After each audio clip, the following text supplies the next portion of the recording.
ओम शांति। अॼु मिले तारीख़ 1/5/2025। अॼु मिठा मिठा बाप दादा चवनि था, मीठे मीठे ॿार, तव्हां बेहद जे बाप सां बेहद जो वरसो वठण आया आहियो। हिते हद जी ॻाल्हि न आहे।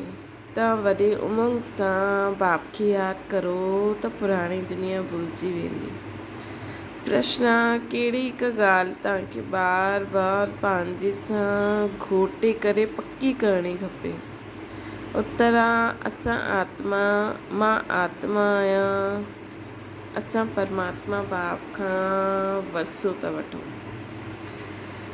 आत्मायूं आहिनि ॿार, परमात्मा आहे बाप, सभी ॿार बाप जो मेलो। हाणे बाप ऐं ॿारनि जो, ॿारनि ऐं बाप जो मेलो थियो आहे न। इहा ॻाल्हि बार बार घोटे करे पकी करो। जेतिरो आत्म अभिमानी थींदा वेंदव, देह अभिमान मिटजंदो वेंदो। गीता जो पिया सां गॾु आहे। ओम शांति। ॿार ॼाणंदा आहिनि कि असां बाबा सां गॾु आहियूं। हीअ वॾे ते वॾो बाबा आहे, सभिनि जो बाबा आहे न। बाबा आया आहिनि, बाबा खां छा मिलंदो आहे, इहो त सुवाल ई न उथंदो आहे न। बाप सां मिलंदो ई आहे वरसो। इहा आहे सभिनि जो बेहद जो बाप, जंहिंसां बेहद जो सुख, बेहद जी प्रॉपर्टी मिलंदी आहे। इहा असांजो बेहद जो बाप आहे, जंहिंसां बेहद जो सुख, बेहद जी प्रॉपर्टी मिलंदी आहे। त बाप सां असांखे छा प्रॉपर्टी मिलंदी आहे? ज्ञान गुण शक्ति। हुनजे आधार सां असांखे सतयुग में वरसो मिलंदो। उहा हद जी मिल्कियत कोई वटि 1000, कोई वटि 5000 हूंदा, कोई वटि 10, 20, 50 करोड़ अरब हूंदा। हाणे उहे त सभु आहिनि लौकिक बाबा आहियूं, हद जा ॿार। हिते त ॿार सम्झंदा आहिनि असां बेहद जे बाप वटि आया आहियूं, बेहद जी प्रॉपर्टी वठणु। दिलि में आश त रहंदी आहे न, सवाइ स्कूल जे ॿिया सत्संग आदि में कोई आश न रहंदी आहे। चवंदा आहिनि स्कूल में आश रहंदी आहे न, असांजा एतिरा मार्क्स अचनि, असां ईअं करूं, पढ़ी लिखी ईअं ठहूं। सत्संगनि में थोरी रहंदी आहे। चवंदा आहिनि बसि हिते शांती मिले, उहो त मिली न सघंदी। हिते तव्हां ॿार सम्झंदा आहियो असां आत्मायूं, असां आया आहियूं विश्व नई दुनिया जा मालिक ठहिण, न त हिते छो ईंदा आहियो। ॿार केतिरी विधी खे पाईंदा रहंदा आहिनि। चवंदा आहिनि बाबा असां त विश्व जो मालिक ठहिण आया आहियूं। हद जी कोई ॻाल्हि ई न आहे। बाबा तव्हां वटि असां बेहद जो वरसो वठण आया आहियूं। कल्प कल्प असां बाप खां वरसो वठंदा आहियूं, पोइ माया बिल्ली छीने वठंदी आहे। इन करे हिनखे हार ऐं जीत जो खेल चइबो आहे। बाप वेही ॿारनि खे सम्झाईंदा आहिनि, ॿार बि नंबरवार सम्झंदा आहिनि। इहे कोई साधु संत न आहे। जीअं तव्हांजा कपिड़ा पयल आहिनि वैसे हिननि खे बि आहिनि। इहे त बाबा आहिनि। कोई पुछंदा कंहिं वटि वेंदा आहियो, चवंदा आहिनि असां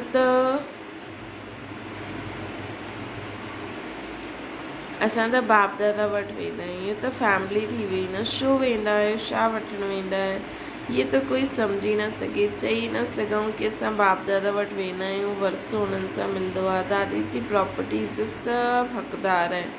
शिव बाबा जा अविनाशी ॿार त आहियूं ई, पोइ प्रजापिता ब्रह्मा जा ठहिण सां हुननि जा पोतरा पोतरियूं थी विया, कंहिंजा? शिव बाबा जा। हाणे तव्हां ॼाणंदा आहियो असां आत्मायूं आहियूं। इहे त तव्हांखे पको घोटणो खपे। असां आत्मायूं परमात्मा बाप खां वरसो वठंदा आहियूं। असां आत्मायूं बाप सां अची करे मिलिया आहियूं। अॻियां त शरीर जो भान हुयो, फलाणे फलाणे नाम वारा ई प्रॉपर्टी वठंदा। हाणे त आत्मायूं परमात्मा खां वरसो वठंदियूं आहिनि। आत्मायूं आहिनि ॿार, परमात्मा आहे बाप। ॿार ऐं बाप जो ॾाढे समय खां पोइ मेलो लॻंदो आहे न, हिकु ई बार लॻंदो आहे। भक्ति मार्ग में पोइ अनेक आर्टिफिशियल मेला लॻंदा आहिनि। इहा आहे सभिनि खां वंडरफुल मेलो। आत्मायूं परमात्मा अलॻि रहे भौकाल। केरु? तव्हां आत्मायूं। इहे बि तव्हां सम्झंदा आहियो असां आत्मायूं पंहिंजी स्वीट साइलेंस होम में रहण वारा आहियूं। हाणे हिते पाठ वॼाईंदे वॼाईंदे थकी विया आहियूं त सन्यासी गुरू आदि वटि वञी करे शांती मांगंदा आहिनि। सम्झंदा आहिनि उहे घर बार छॾे जंगल में वेंदा आहिनि, उन्हनि वटि शांती मिलंदी, परंतु ईअं न। हाणे त उहे बि शहरनि में अची विया आहिनि। जंगल में गुफ़ायूं ख़ाली थी वियूं आहिनि। गुरू वञी करे गुरू ठही करे वेंदा आहिनि, न त उन्हनि खे निवृत्ति मार्ग जो ज्ञान ॾेई पवित्रता सिखलाइणी आहे। अॼुकल्ह त ॾिसो शादियूं बि कराईंदा रहंदा आहिनि। असां आत्मायूं ॾाढे समय खां हिते पाठ वॼाईंदे वॼाईंदे थकी विया आहियूं। त पहिरियों उहे सन्यासी जंगलनि में रहंदा हुया त शांती माण्हू सोचंदो हुयो मिलंदा हुया, परंतु बाबा चवंदा आहिनि कि पहिरियों त वरी बि सतो प्रधान हुया, हाणे त घरनि में घुसी विया आहिनि। ख़ुदि त पवित्र रहण जे लाइ संन्यास कंदा आहिनि, लेकिन अॼुकल्ह त शहरनि में घुसी माण्हुनि जी शादियूं कराईंदा आहिनि। न त उन्हनि खे सेखारिणो खपे न पवित्र रहो। तव्हां भारत पंहिंजे योग बल सां पंहिंजी कर्मेंद्रियनि खे वश कंदा आहियो न। कर्मेंद्रियूं योग बल सां शीतल थी वेंदियूं आहिनि, कर्मेंद्रियनि सां चंचलता थींदी आहे न।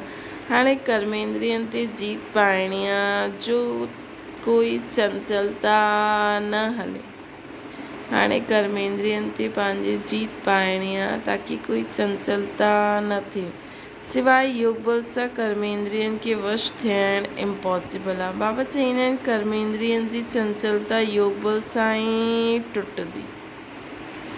कर्मेंद्रियनि जी चंचलता योग बल सां ई टुटंदी। योग बल जी ताक़त त आहे न, इन में ॾाढी महिनत लॻंदी आहे। अॻियां हली करे कर्मेंद्रियनि जी चंचलता न रहंदी। सत्य में त कोई गंदी बीमारी न हूंदी आहे न। हिते त कर्मेंद्रियनि खे वश कबो आहे त कोई गंदी ॻाल्हि, हिते तव्हां कर्मेंद्रियनि खे वश करे वेंदा आहियो त कोई बि गंदी ॻाल्हि हुते हूंदी न आहे। नाम ई आहे स्वर्ग। उन्हनि खे भुलिजी वञण जे कारण लाखों वर्ष चई ॾींदा आहिनि।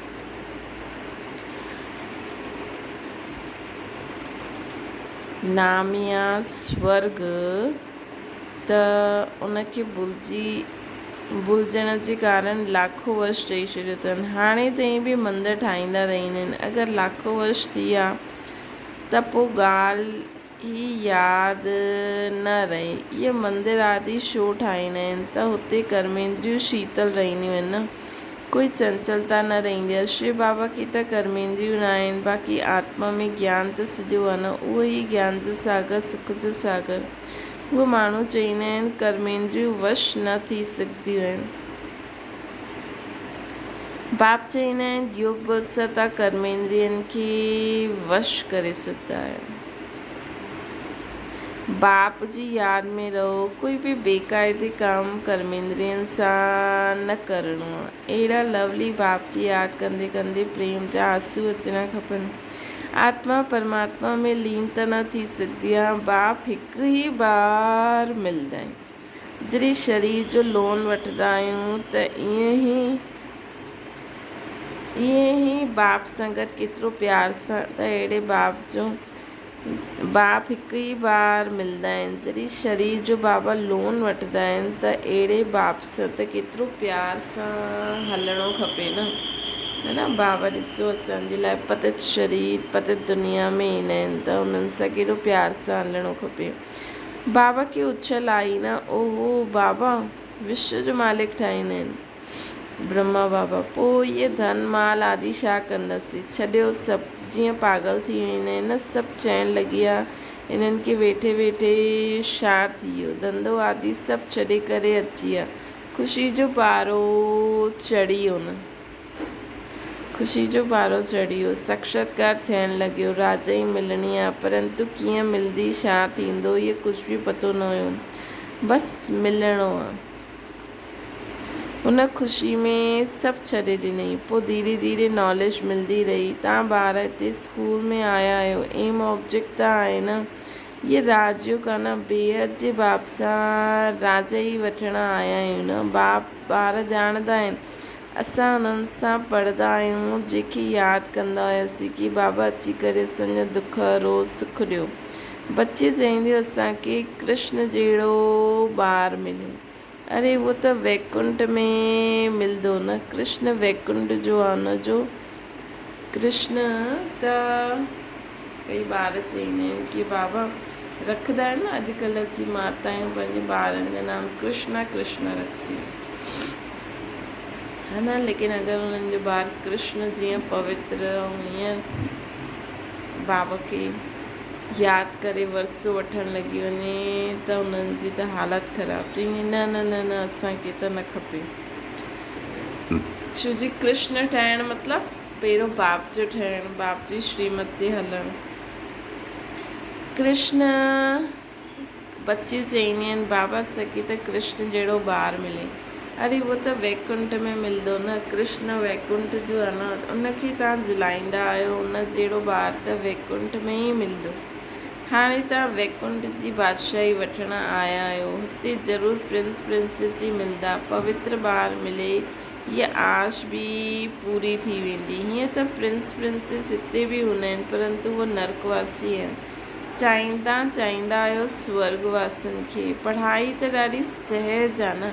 बाप चईंदा आहिनि तव्हां ॾाढी भक्ति कई, धका खाया, तव्हां केतिरो ख़ुशी सां तीर्थ आदि ते वेंदा आहियो, अमरनाथ वेंदा आहियो, सम्झंदा आहियो शंकर पार्वती खे अमर कथा ॿुधाई। अमरनाथ जी सची कथा तव्हां हाणे ॿुधंदा आहियो न।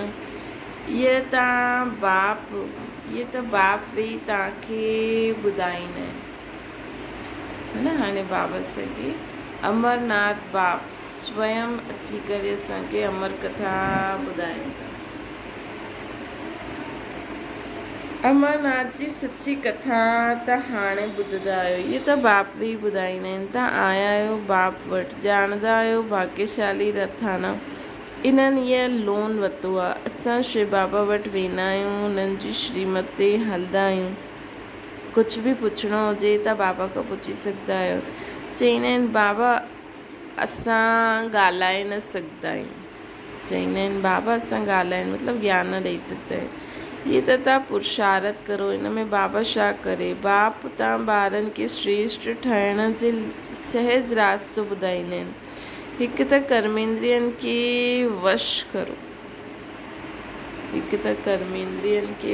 करो, ॿियो दैवी गुण धारण करो। कोई गुस्सो आदि करे त तव्हां ॿुधो ई न, हिकु कन सां ॿुधी करे ॿिए कन सां कढी छॾियो। त जो ईवल ॻाल्हि पसंदि न अचे उनखे ॿुधो ई न। ॾिसो पति क्रोध कंदो आहे, मारंदो आहे त छा करिणो खपे?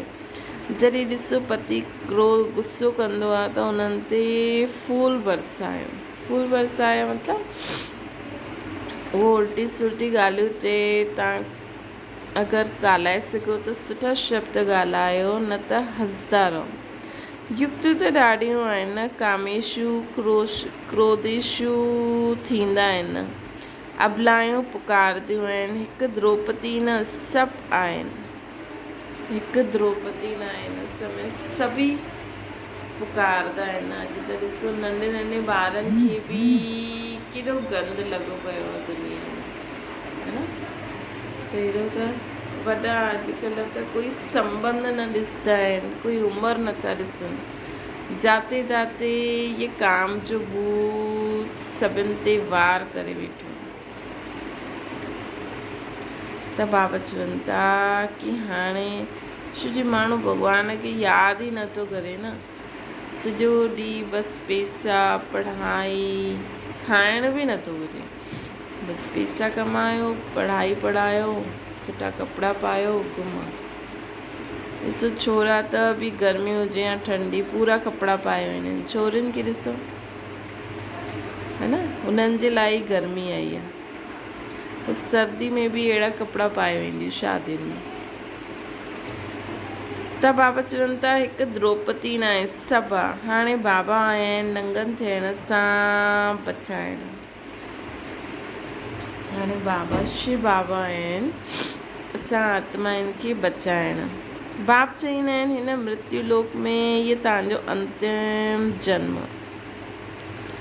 असां त ॿारनि खे शांतीधाम वठी वञण लाइ आया आहियूं। हुते पतित आत्मा त थी न सघे न, इन करे मां अची करे सभिनि खे पावन ठाहींदो आहियां।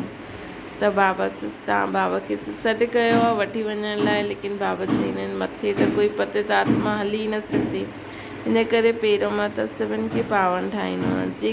जंहिंजो जो पाठ मिलियो आहे उहो पूरो करे हाणे सभिनि खे वापसि पंहिंजे घर हलिणो आहे। सॼे झाड़ जो राज बुद्धि में आहे न, बाक़ी झाड़ जा पत्ता कोई थोरी गिनती करे सघंदा। त बाप बि मूल ॻाल्हि सम्झाईंदा आहिनि, बीज ऐं झाड़, बाक़ी मनुष्य त ढेर आहिनि, हिक जे अंदर खे थोरी वेही बाबा ॼाणंदा। मनुष्य सम्झंदा आहिनि भॻवान त अंतर्यामी आहे,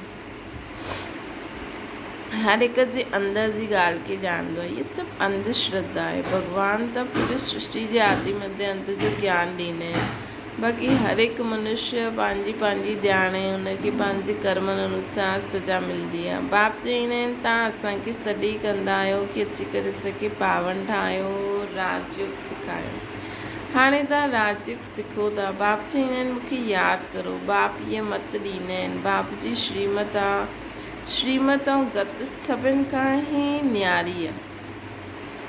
मत यानी राय, जंहिंसां असांजी सदगति थी, है न, उहो ई हिकु बाप असांजी सदगति करण वारो आहे, ॿियो न कोई। असांखे श्रीमत ॾींदा आहिनि कि कीअं करो। जंहिंसां हाणे श्रीमत ॾिनई न, कोई गुस्सो करे त तव्हां शांति रहो, उहो कड़वा शब्द चए त तव्हां सुठा शब्द चओ, मुस्कुराईंदा रहो, बाबा खे यादि करो, हुनजे लाइ शुभकामना करो। त इहा श्रीमत थी वई, इहा राय थी वई बाबा जी। श्रीमत ऐं गत सभिनि खां न्यारी आहे बाबा जी, जंहिंसां असांजी सदगति थींदी आहे। उहो ई हिकु बाप असांजी सदगति करण वारो आहे, ॿियो कोई न। हिन समय ई सॾु कंदा आहिनि न, सत्युग में त बाबा खे कोई यादि ई न कंदो। हाणे ई चईंदा आहिनि सर्व जी सदगति दाता हिकु राम। जॾहिं माला फेरंदा आहिनि त फेरदे फेरदे जॾहिं फूल ईंदो आहे त उनखे राम जी अखियुनि ते लॻाईंदा आहिनि। जपणो त हिकु फूल खे आहे न, बाक़ी त उन्हनि जी पवित्र रचना आहे। जपणो त यादि, ॾिसो उहा माला जा दाणा बि त सभु कुझु भुलिजी करे हिकु बाबा खे यादि कंदा आहिनि न, है न। त दुनिया वारा जॾहिं ईअं कंदा आहिनि त माला फेरे फेरे पोइ उन फूल खे अखियुनि ते लॻाईंदा आहिनि। त बाबा चईंदा आहिनि मेन त उन फूल अर्थात शिव बाबा खे यादि करिणो, न उन्हनि जी पोइ असां सभु पवित्र रचनायूं आहिनि। माला त तव्हां सुठी रीति ॼाणे विया आहियो न, जो बाप सां गॾु सर्विस कंदा आहिनि उन्हनि जी ई माला ठहींदी आहे। शिव बाबा खे रचता न चईंदासीं, रचता चईंदा त प्रश्न उठंदा कि बाबा सखे कॾहिं रचे। ॾिसो प्रजापिता ब्रह्मा हाणे संगम ते ई ब्राह्मणनि खे रचंदा आहिनि। शिव बाबा जी रचना त अनादि निराकार असां सभु आत्मायूं आयूं ई, है न। ईअं न चई सघंदासीं कि बाबा असांखे रचे न, बाबा त बसि असांखे अची करे परिचय ॾिनई न, असां पहचाने वरितोसीं। ऐं जेका नथा पहचाननि उन्हनि जो बि बाबा त उहो ई आहे न, है न। त बाबा चईंदा आहिनि शिव बाबा जी रचना त अनादि आहे, सिर्फ़ु पतित खां पावन ठाहिण लाइ बाप ईंदा आहिनि। हाणे त पुराणी सृष्टि आहे न, नई में रहंदा आहिनि देवता आहिनि। हाणे शूद्र खे देवता केरु ठाहे? हाणे तव्हां वरी खां ठहींदा आहियो, ॼाणंदा आहियो बाबा सखे शूद्र खां ब्राह्मण ठातो अथई, है न। असां जीअं जीअं बाबा सां चईंदा आहिनि न, बाबा पहिरियों संकल्प तव्हांजो, पोइ मदद बाबा 1000 गुण कंदो। त असां संकल्प कयो असांखे पोइ कंप्लीट प्योर ठहिणो आहे, त शूद्र खां बाबा ब्राह्मण ठातो अथई। हाणे पवित्रता जी प्रतिज्ञा कई त दैवी गुणनि जी धारणा बि थींदी वई, त असां देवता बि ठही वेंदासीं, है न। पहिरियों असां शूद्र हुयासीं, बाबा जो परिचय मिलियो, असां बाबा सां पवित्र रहण जी प्रतिज्ञा कई, बाबा सखे शक्ति ॾिनई, बाबा सखे पूरो कंप्लीट प्योरिटी सां गॾु पोइ दैवी गुण बि धारण थींदा वेंदा। दैवी गुण धारण थींदा, ॿियनि खे ॿुधाईंदासीं, सर्विस कंदासीं त पोइ देवता बि ठही वेंदासीं, है न। त पोइ देवता बि ठहींदासीं। त शूद्र खां पहिरियों असां ब्राह्मण ठहियासीं, ब्राह्मण खां पोइ असां देवता ठहींदा आहियूं। हाणे तव्हां ब्राह्मण ठहिया आहियो, देवता ठहिण लाइ मनुष्य सृष्टि रचण वारा थियो ब्रह्मा, जो मनुष्य सृष्टि जो हेड आहे, है न। मनुष्य सृष्टि रचण वारो केरु आहे? ब्रह्मा। शिव बाबा आया, लेकिन उन खां पोइ ब्रह्मा द्वारा ये सभु रचना, ब्रह्म कुमार कुमारियूं, हेॾा सारा जो ॾेर आहे, ये ब्रह्मा बाबा इन्हनि जो रचयिता आहे, रचता आहे। मनुष्य सृष्टि रचण वारो ब्रह्मा थियो। शिव बाबा खे त छा आहे, शिव बाबा त सभिनि आत्माउनि खे पवित्र ठाहींदा, पोइ हुतां जो हेड केरु थींदो, है न। मनुष्य सृष्टि जो हेड केरु आहे? ब्रह्मा। त हाणे तव्हां ब्राह्मण ठहिया आहियो देवता ठहिण लाइ। मनुष्य सृष्टि रचण वारो थियो ब्रह्मा, जो मनुष्य सृष्टि जो हेड आहे। बाक़ी आत्मायूं त अविनाशी बाप, आत्माउनि जो अविनाशी बाप त शिव आहे ई सही। ये सभु नई ॻाल्हियूं तव्हां ॿुधंदा आहियो। त बाबा नई ॻाल्हि छा ॿुधाई? शिव बाबा रचता न आहे, नई मनुष्य सृष्टि खे रचण वारो ब्रह्मा आहे, है न। उहा हेड आहे। शिव बाबा जी रचना त असां अनादि आहियूं ई। त हाणे इहे सभु नई ॻाल्हियूं ॿुधंदा आहियो त बुद्धिवान जो बुद्धिवान आहे उहो सुठी रीति धारण कंदा, आहिस्ते आहिस्ते तव्हांजी बि वृद्धि थींदी वेंदी।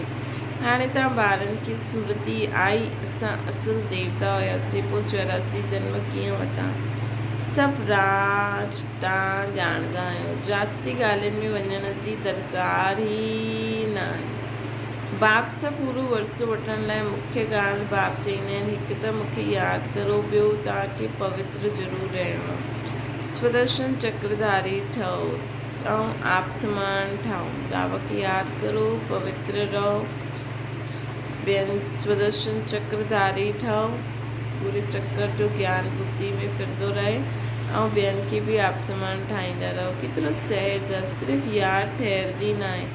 नॉलेज त ॾाढी सहज आहे न। हाणे पुराणी दुनिया ख़त्म थियणी आहे, पोइ सतयुग में नई दुनिया में देवी देवता राज्य कंदा। हिन दुनिया में पुराणे ते पुराणा इहे देवता आहिनि जो चित्र आहिनि, उहे हिननि जे महल आदि आहिनि। तव्हां चईंदा पुराणे ते पुराणे असां विश्व जा महाराजा महारानी हुयासीं,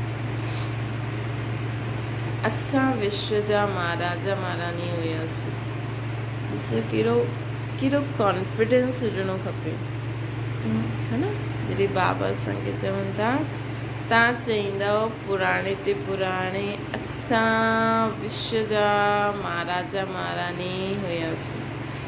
शरीर त ख़तमु थी वेंदो आहे न, बाक़ी चित्र ठाहींदा रहंदा आहिनि। हाणे इहा थोरी कंहिंखे पतो आहे कि लक्ष्मी नारायण जो राज्य कंदा हुया, वो काॾे विया, राजे कीअं वरिती हुननि, बिरला केतिरा मंदर ठाहींदा आहिनि, परंतु ॼाणंदा न आहिनि। पैसा मिलंदा आहिनि ऐं ठाहींदा रहंदा आहिनि, सम्झंदा आहिनि इहे देवताउनि जी कृपा आहे।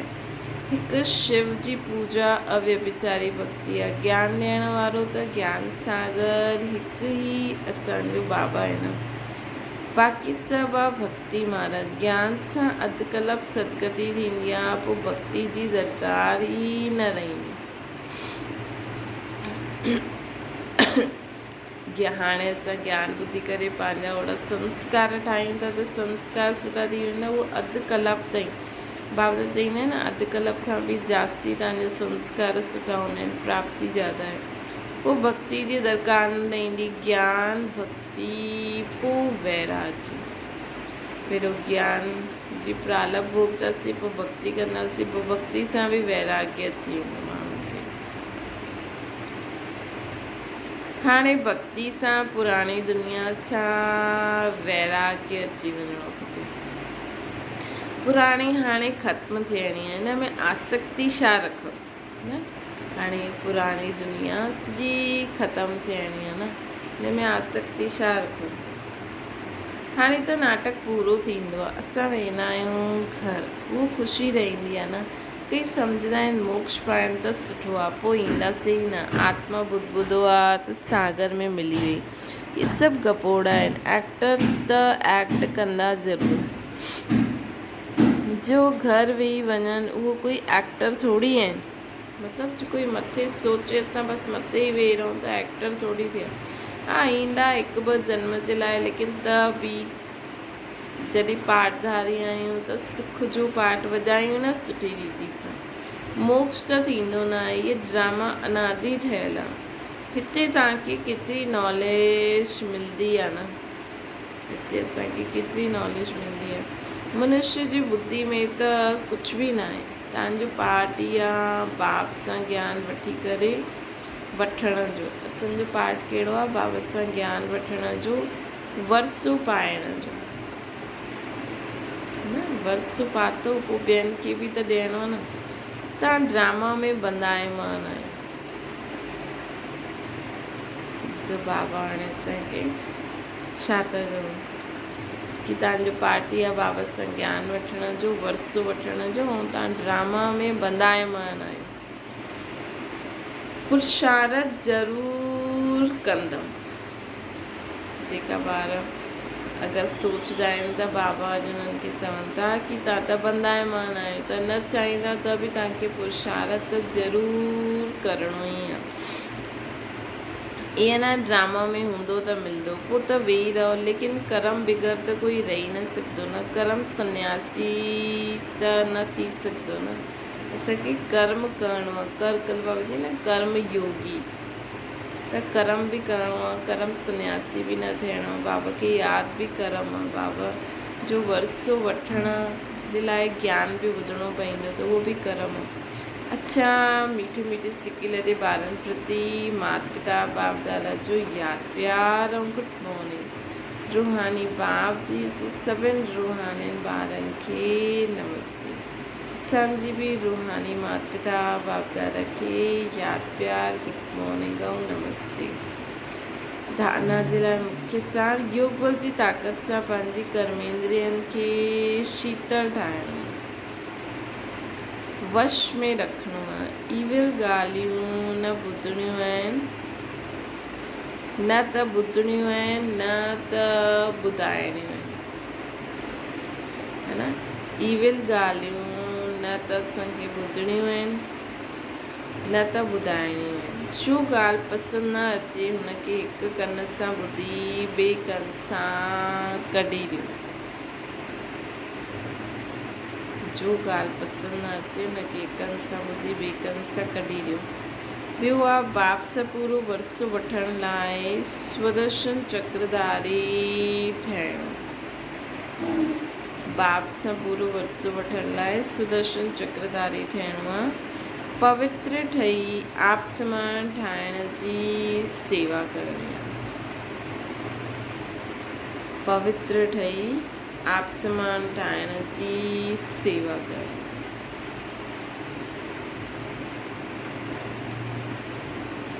वरदाना, मुरलीधर जी सास द्वारा माया खे सरेंडर कराइण वारा मुरलीधर ठहो। मुरलीधर त मुरलियूं त ॾाढी ॿुधियूं, हाणे अहिड़े मुरलीधर ठहो जो माया मुरली जे अॻियां ई निछावर थी वञे। मुरली जे राज जो साज़ अगरि सदैव बजतो रहे त माया सदा जे लाइ सरेंडर थी वेंदी। मुरली बाबा जी यादि में रही करे सुदर्शन चक्रधारी थी करे वेही करे मुरली ॿुधायो त माण्हुनि खे हर ॻाल्हि जो राज सम्झ में अची वेंदो। मुरली जे राज जो साज़ अगरि सदैव वॼंदो रहे त माया सदा जे लाइ सरेंडर थी वेंदी। त माया सदा जे लाइ सरेंडर थी वेंदी। माया जो मुख्य स्वरूप कारण जे रूप में ईंदो कि कारण छा आहे। त जिते बि कारण शब्द अचे न कि हीअं इन जो कारण छा आहे, त हुते सम्झी वञो माया आहे। त बाबा खे हुन कारण शब्द खे असांखे समाप्त करिणो आहे। जॾहिं मुरली द्वारा कारण जो निवारण मिली वञे त माया सदा जे लाइ समाप्त थी वेंदी। कारण ख़त्म थियो अर्थात माया ख़त्म। स्लोगन आहे अनुभवी स्वरूप ठहो त चेहरे सां ख़ुशनसीबी जी झलक ॾेखारे मिलंदी। असांखे जीवन में कलवा बचे न उन ॾींहुं हर गुण हर शक्ति जो अनुभव हुजणो खपे। उनखे प्रैक्टिकल में असां यूज़ करूं। जॾहिं अशांति हुजे त असां यूज़ करूं शांति जी शक्ति खे। त अनुभवी स्वरूप ठहो त चेहरे सां ख़ुशनसीबी जी झलक। अनुभवी आत्मा सदा मुस्कुराईंदी रहंदी। उनखे हर ॻाल्हि जो राज सम्झी अची वेंदो।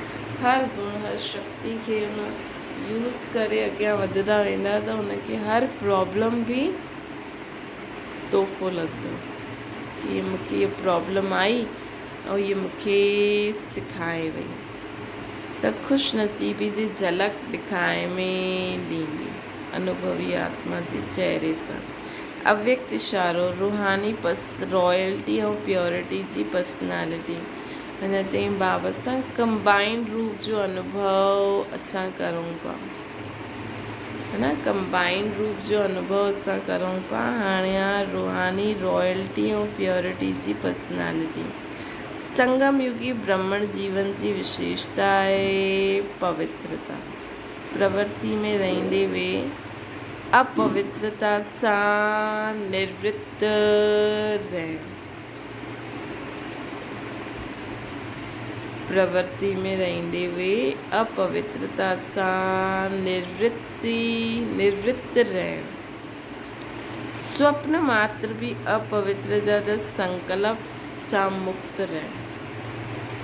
सपने में भी अपवित्रता जो कोई सपनो भी न अचे। अपवित्रता जी अविद्या थी वञे। अपवित्रता जी अविद्या थी वञे। यही विश्व के चैलेंज करण जो साधन आहे। यही तव्हां ब्राह्मणनि जी रूहानी रॉयल्टी ऐं पर्सनैलिटी।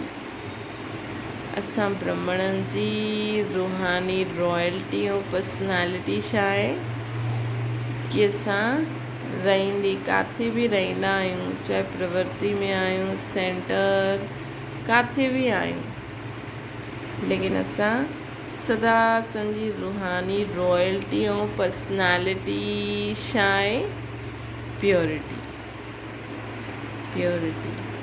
त सदा ई अपवित्रता सां निवृत्त रहणो। अपवित्रता जी अविद्या वारी मां आत्मा वैष्णवी आत्मा आहियां। इष्ट देव अष्टरत्न आहियां। अष्टरत्ननि खे आहे न पवित्र रहण जे लाइ पुरुषार्थ न करणो पवंदो। उहो पवित्रता खे सहज ई धारण करे वठंदा आहिनि। त हिन महीने सभु स्लोगन केते ईंदा प्योरिटी ते। हाणे पंहिंजे अंदरि प्योरिटी जी परसेंटेज खे वधायो।